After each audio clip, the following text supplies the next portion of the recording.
धर्मांतरण के आरोपी दो मौलाना उमर गौतम और जहांगीर की गिरफ्तारी के बाद रोज इस मामले में नए खुलासे हो रहे हैं। यूपी के अपर मुख्य सचिव गृह अवनीश अवस्थी ने कहा है कि सुरक्षा एजेंसियों को इसमें हवाला कनेक्शन मिला है।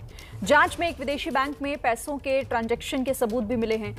यही नहीं, मूक बधिर बच्चों को धर्मांतरित करने का रिकॉर्ड मिला है।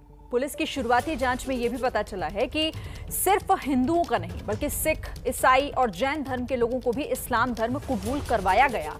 और अब खुलासा हुआ है कि धर्म के धंधेबाजों को न सिर्फ विदेशी फंडिंग हो रही थी बल्कि इनका कनेक्शन आतंकी जाकिर नाइक से भी हो सकता है।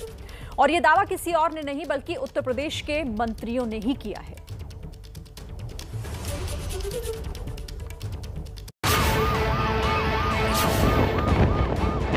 लखनऊ के रहमान खेड़ा की अल हरम एकेडमी पर यह आरोप है कि विदेशों से चंदा लेकर उसने इस्लामिक दावा सेंटर को ट्रांसफर किया है। विदेशी संस्थाओं से या देश के अंदर भी भारी मात्रा में पैसे का उपयोग इस पूरे प्रकरण में किया गया है।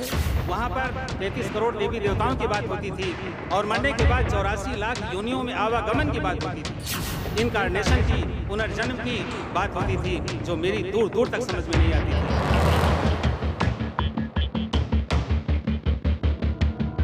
और लोग जहन्नम की आग से बचकर जन्नत में जाने वाले बन जाएंगे।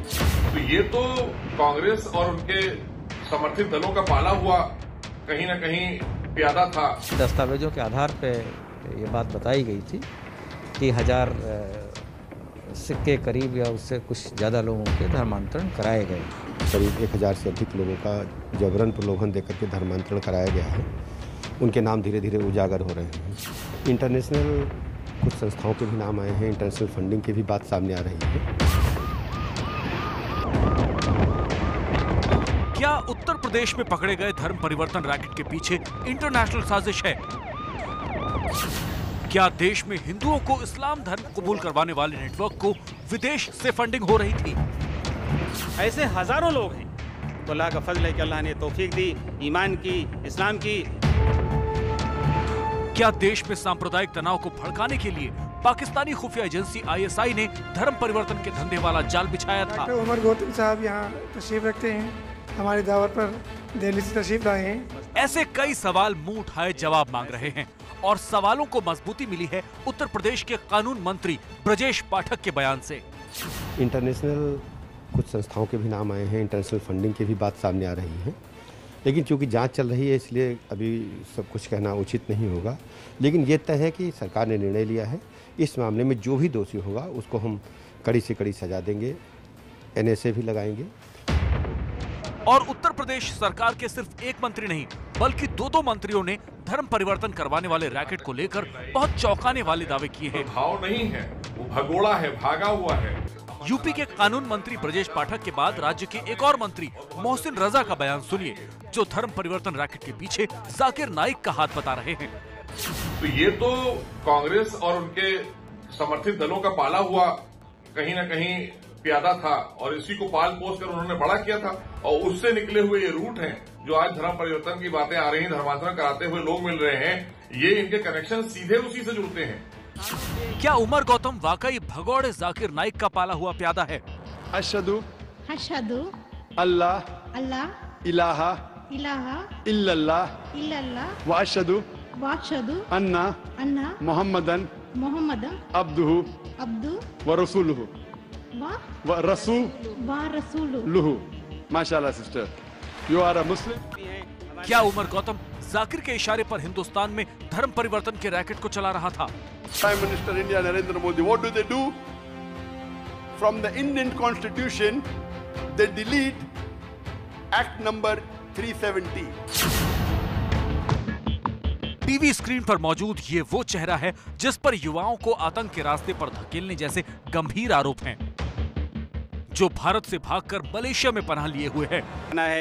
वहाँ जब लोगों को पता चला तो मैंने उन लोगों को बताया कि मैंने इस्लाम किसी लालच में, किसी दबाव में, किसी बहकावे में, किसी मिसअंडरस्टैंडिंग में या किसी शादी की वजह से नहीं, बल्कि इस्लाम एक सच्चा दीन है जिसके बारे में अल्लाह तबारक तआला ने फरमाया। उमर गौतम जो धर्म परिवर्तन रैकेट का सबसे बड़ा चेहरा बना हुआ है, धर्मांतरण के मास्टरमाइंड कहे जा रहे उमर गौतम ने देश के 24 राज्यों में धर्म परिवर्तन को अंजाम दिया। जांच एजेंसियों को इस बात के प्रमाण मिले हैं कि सिर्फ हिंदू ही नहीं, ईसाई, जैन और सिख परिवारों के बच्चों को भी इस्लाम धर्म कबूल करवाया गया। सख्त ज़रूरत है कि अगर हम अपने अखलाक से और अपने किरदार से इस्लाम की खिदमत करेंगे तो इंशाअल्लाह तबारक व तआला हज़ारों नहीं, लाखों नहीं, करोड़ों लोगों तक ये पैगाम पहुंचेगा और लोग जहन्नम की आग से बचकर जन्नत में जाने वाले बन जाएंगे। लेकिन ये कब होगा? जब हम उसके लिए मेहनत करेंगे, कोशिश करेंगे, तन मन धन से उस मिशन में, उस काम में लगेंगे। वहाँ पर 33 करोड़ देवी देवताओं की बात होती थी और मरने के धर्मांतरण गैंग की परतें खोलने में जुटी जांच एजेंसियों के हाथ लगा उमर गौतम का ये वो वीडियो है जिसमें उसने अपनी पूरी कारस्तानी खुद कबूल की है। कैसे वो हिंदू से मुसलमान बना, कैसे दिल्ली में साल 2010 में इस्लामिक दावा सेंटर खोला और कैसे 10 साल के भीतर वो न सिर्फ 1000 लोगों का धर्म परिवर्तन करवा चुका है बल्कि 18 बार इंग्लैंड और 4 बार अमेरिका की यात्रा भी करके लौट चुका है।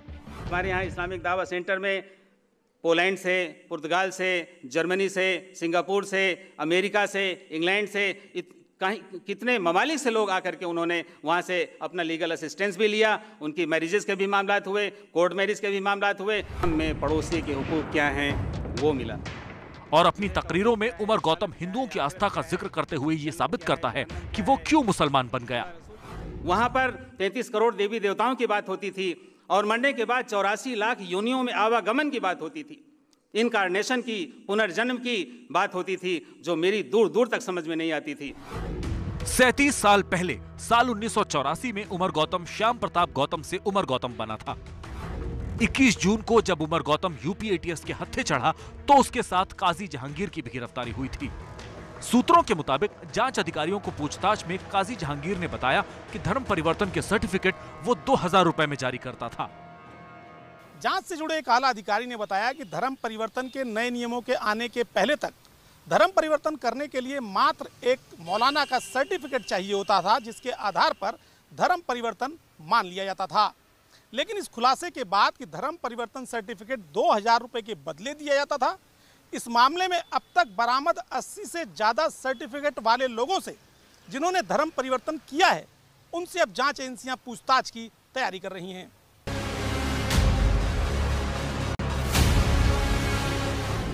एबीपी न्यूज ने धर्म परिवर्तन करने वाले चेहरे और परिवारों को तलाशना शुरू किया तो यूपी के नोएडा के दर्श सक्सेना की ऐसी कहानी सामने आई जिसने हैरान कर दिया। दर्श की कहानी बताती है कि कैसे युवाओं को बरगलाने वाले शातिर प्लान को अंजाम दिया जा रहा है। मोहब्बत करते हैं, उसी का दूसरा मतलब खुदा है। कैसे लड़कियों के जरिए ब्रेन वॉश किया जा रहा है। 3 साल से दर्श की मां अपने बेटे को देखने के लिए तरस गई है। सिर्फ 17 साल की उम्र थी दर्श की जब उसका धर्म परिवर्तन हुआ। शायद कभी पता ना चलता कि दर्श के साथ क्या हुआ, कैसे उसका मन बदला अगर उसकी फेसबुक चैट ना खंगाली जाती।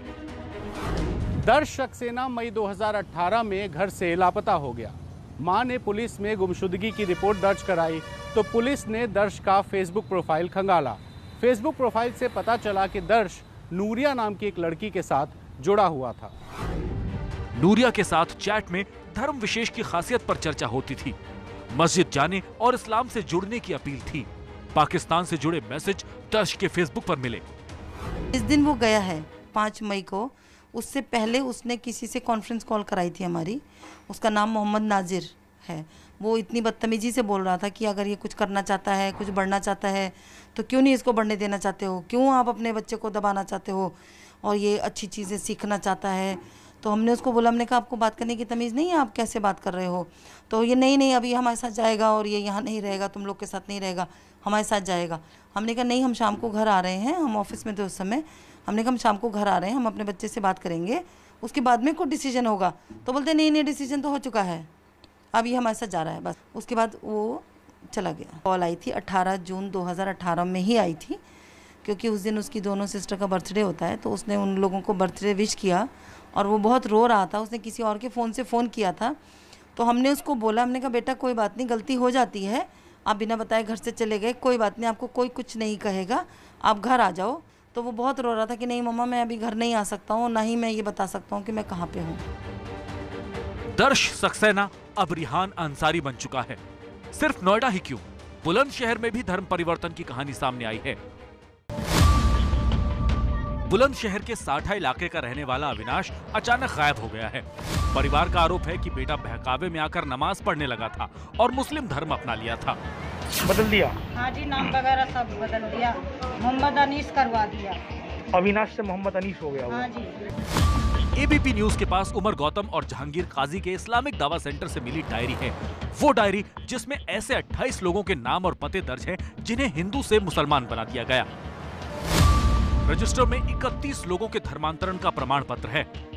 30 लोगों में 16 महिलाएं और 14 पुरुष हैं। अलग अलग राज्यों के लोगों के नाम और पते उसमें दर्ज हैं।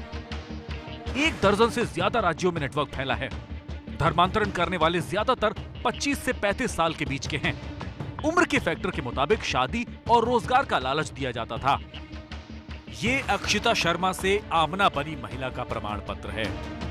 ये सर्टिफिकेट बता रहा है कि रिंकी कुमारी अब कशिश बन चुकी हैं। सर्टिफिकेट बनाने का काम काजी जहांगीर करता था।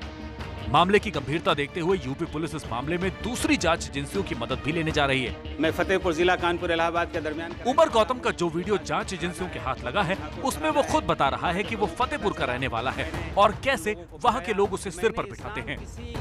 आज मैं जब जाता हूँ फतेहपुर, अपने गाँव में, अपने रिश्तेदारों में, अपने ननिहाल में, अपने हजारों की तादाद में, यानी वो पूरी एक कम्युनिटी है। पहले तो वो नफरत करते थे, देखना भी पसंद नहीं था, बात करना पसंद नहीं था, खाना साथ में बैठ के खाना पसंद नहीं था। लेकिन अल्लाह के फजल से, अखलाक और खिदमत की बरकत से, रसूल पाक सल्लल्लाहु अलैहि वसल्लम की सुन्नतों की बरकत से आज वो मुझे अपने सर पर बिठाते हैं। नमाज के लिए अगर कमरे में फ़ोटो लगी हुई हैं तो वो भी हटा देते हैं, खुद चटाई लाते हैं, कुछ चादरें लाते हैं और वो यानी इस कदर एहतमाम करते हैं कि मैं आपको बता नहीं सकता हूँ। उसी फतेहपुर में एबीपी न्यूज़ ने पड़ताल की तो हमें नूरुल हुदा इंग्लिश मीडियम स्कूल की टीचर कल्पना सिंह मिली। कल्पना सिंह के मुताबिक उमर गौतम पिछले साल 20 से 25 मौलानाओं के साथ स्कूल आया था और उसने जबरन धर्म परिवर्तन कराने की कोशिश की। हमारे धर्म में अगर मतलब कोई अपनाएगा, आप अपनाएंगे हमारे धर्म को तो आपको बहुत बेटर फील होगा। हम बहुत हेल्प करते हैं और ये क्या कहते हैं, जैसे कि मतलब आप लोगों को अंधविश्वास में रखा गया है। उमर गौतम पर विदेशी फंडिंग और इंटरनेशनल कनेक्शन के अलावा धर्म परिवर्तन के जाल में मूक बधिर बच्चों को भी फंसाने का आरोप है। एबीपी न्यूज उमर गौतम के परिवार से मिलने पहुंचा तो उमर गौतम की बेटी ने पिता पर लगे तमाम आरोपों को खारिज कर दिया। कोई भी सच्चाई नहीं है, जो भी एलिगेशंस लगाए जा रहे हैं वो झूठ हैं। मेरे पापा सिर्फ और सिर्फ असिस्ट करते थे डॉक्यूमेंटेशन में, कन्वर्जन में मेरे पापा का कोई रोल नहीं है। जो भी लड़कियां आई हैं वो शादी के बाद मेरे पापा के पास डॉक्यूमेंटेशन के लिए आई हैं। मेरे पापा सिर्फ और सिर्फ रिलीफ का काम करते थे और जो भी फंडिंग आती थी वो हमारे क्लोज कनेक्शन जो हमारे फैमिली फ्रेंड्स हैं उनसे आती थी, वो भी रिलीफ के काम के लिए, जैसे कि राशन बांटना, कंबल बांटना और बहुत सारे रिलीफ के काम मेरे पापा करते थे। जो ये फंडिंग की बात हो रही है फ्रॉम ISI और फ्रॉम पाकिस्तान, ये सब बेबुनियाद है। अगर आप चेक करेंगे अकाउंट डिटेल्स तो ऐसा कोई कनेक्शन, कोई लिंक, कोई एविडेंस आपको नहीं मिलेगा, क्योंकि मेरे पापा का कोई कनेक्शन नहीं है और ना था। अगर ऐसा होता तो हमें पता होता कि हाँ पाकिस्तान में कोई है जो जिसे हम जानते हैं, लेकिन पाकिस्तान का नाम भी हमारे घर में किसी ने नहीं लिया होगा, तो कनेक्शन तो बहुत दूर की बात है। उमर की बेटी के साथ मीना मौजूद थी जो इस बात की गवाही दे रही थी कि उनके साथ कोई जबरदस्ती नहीं हुई। क्योंकि ऐसा है कि आजकल की सदी में मुझे नहीं लगता कि इतने बड़े बच्चे, छोटे बच्चे को भी आप अपनी मर्जी नहीं लाद सकते। अगर हम अपनी मर्जी, पेरेंट्स भी अपनी मर्जी किसी पे नहीं लाद सकते तो गौतम सर कौन है किसी पे अपनी जबरदस्ती लादने वाले। जबकि यूपी पुलिस अलग अलग जांच एजेंसियों के साथ मिलकर सबूत जुटाने में लगी है, जिसे जल्द ही कोर्ट में पेश किया जाएगा। उत्तर प्रदेश धर्म परिवर्तन रैकेट कांड में एक के बाद एक कई खुलासे हो रहे हैं। इस मामले के आरोपियों के जाकिर नायक से भी संबंध होने की बात कही जा रही है और आतंकवादी संगठनों से भी। खुद उत्तर प्रदेश पुलिस ने अपनी FIR में इस बात को कहा है कि ISI की भी इस मामले में भूमिका हो सकती है। लेकिन जांच से जुड़े एक आला अधिकारी ने इस बाबत कहा कि मामले की जांच अभी आरंभिक दौर में है। आरंभिक दौर के दौरान कई लोगों के नाम सामने आते हैं, लेकिन उन सभी नामों के साथ इस बात के भी सबूत होने चाहिए कि जिन लोगों के नाम इस मामले में साथ में आ रहे हैं उनकी भूमिका भी अपराध में कहीं ना कहीं रही है। अधिकारी ने स्पष्ट तौर पर कहा कि मामला अभी आरंभिक जांच के चरण में है, लेकिन कोर्ट सबूत मांगता है। लिहाजा जांच एजेंसी भी इस मामले में तमाम सबूत खोजने के प्रयासों में जुटी हुई है।